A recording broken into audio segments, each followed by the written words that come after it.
Hey guys, welcome back to the channel.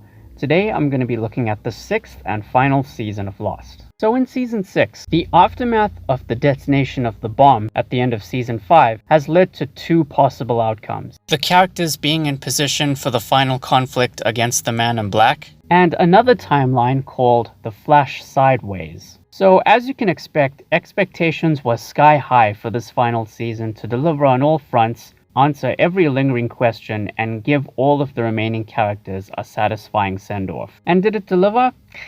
Well, sort of, depending on who you ask, obviously. The weird thing about Season 6 is that while it may not have been everyone's cup of tea necessarily, and it is often considered to be the show's weakest season overall, a lot of people have since warmed up to the ending in particular. Something that was also, much like the rest of the season, met with a polarizing response at the time. But I'll talk more about that later. As for the season as a whole, it's definitely my least favorite. But I still enjoyed it and will defend it to my death.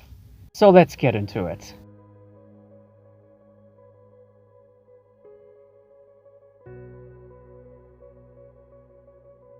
So first of all, I really like the concept of the Flash Sideways timeline. It essentially presents an alternate reality in which the plane had never crashed in the first place. And while the idea in of itself sounds completely unnecessary, by the time you get to the second half of the season, you'll start to realize that this particular timeline may serve a greater purpose. On the island, we're also introduced to a new location known as the Others Temple, a sanctuary that was once occupied by the Others. And it's here that a new character awaits. Now this season sees a shift in the show's overall mythology, and it's something that will either make or break this final season for you.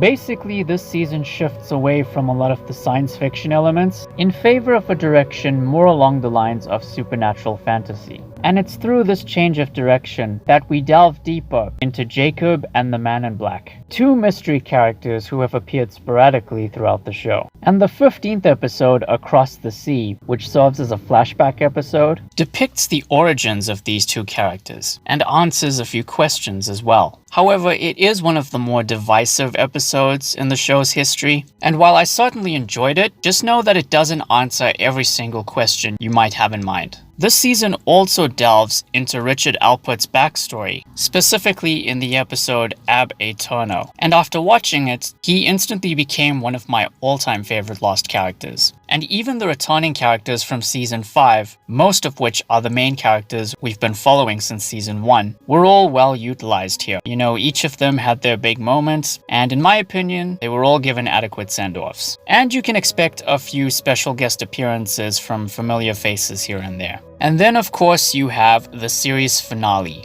The End Part 1 and Part 2. As far as my spoiler-free thoughts are concerned, I was well aware that this was widely considered to be one of the most polarizing series finales of all time. But upon watching it, I now consider it to be the best series finale in TV history. It was bold, it was subversive, it had a few noteworthy callbacks to previous seasons, not to mention very emotional, but above all else, it was satisfying, and to an extent, quite thought-provoking. And once you're done watching it, I would recommend checking out a video on YouTube called The New Man in Charge. It's basically an 11-minute epilogue that answers a few more lingering questions. But again, just bear in mind that you're not going to get answers to everything. And it should also be on the Season 6 Blu-ray or DVD if you have either. Okay, so now we're gonna get what I like to call very spoilerific. So if you somehow haven't seen Lost in its entirety and you don't want the ending to be spoiled, just skip to the time on the screen and you'll be fine.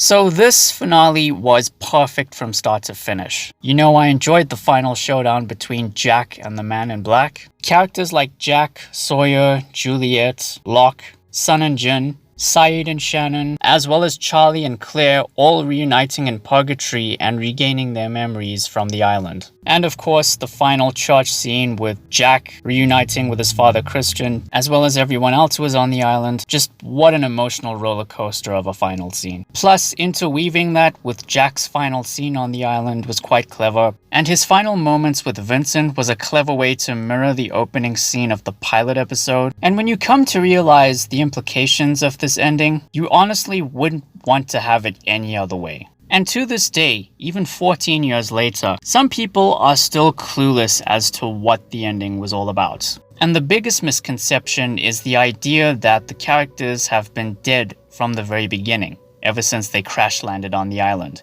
and that the island was basically a form of purgatory. And for some time, I started to believe that as well. But in reality, the island was real, and the characters were all still alive. But at some point in their lives, whether on or off the island, each of them obviously had to die. And when they died, they were all transported to the Flash Sideways timeline, which is in fact the real purgatory. And each of them eventually reunited with one another, regained their memories, and all met up at the church in the finale. And only then were they truly ready to move on from their lives and leave everything behind, presumably before going into the afterlife once and for all. What that is exactly, I don't know. But it made me realize that no matter what these characters had to endure in their lives, each and every one of them would get the closure they deserved. And that in of itself was good enough for me. And I know there's a bunch of characters that didn't appear in the church at the end. You know, characters like Ben, Mr. Echo, Nikki and Paulo, Charles Woodmore,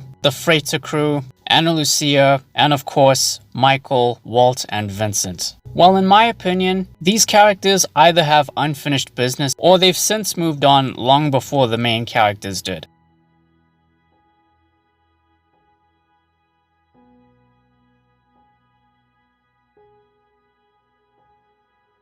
Now, there's only two major issues that I have with this season, and the first one is the pacing. You know, the first half does drag a bit, and the second half does feel a bit rushed in spots. In the first half, I do think the characters spend a bit too much time at the other's temple, and while the Flash Sideways timeline is integral to the overall story, at some point it does start to feel like padding. At least until we get to the second half. But in the second half, there are things that feel kind of rushed. You know, a lot of characters have their big moments, and perhaps we should have spent a bit more time with them and what was happening on the island than on the Flash Sideways timeline. And the other thing is the fact that your enjoyment of this season will depend on what you watch the show for. If you care solely for the characters, you're gonna be satisfied. But the same can't be said if you're just here to find out the answers to every single question and every single mystery. You know, there are some questions that have the answers handed to you. There are some answers that are there if you can find them. The answers to some questions are debatable, and some of them are just borderline impossible to answer. And all of this makes you realize that the writers definitely made the mistake of setting up too many mysteries.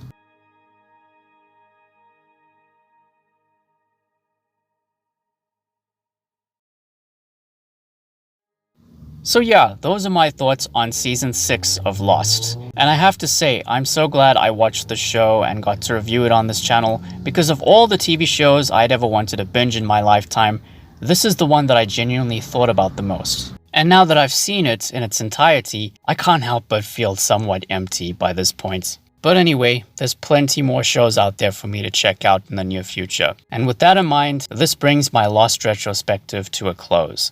So as for next time, I'm going to begin a brand new retrospective on the Alex Cross franchise. I'm going to make videos discussing my thoughts on the book series, as well as all of the film adaptations we've gotten so far, leading up to the premiere of the Amazon Prime series. So look forward to that very soon. Thank you all for watching, guys. Please be sure to like the video, share it, and subscribe. Ring the bell. Take care, and I'll see you soon.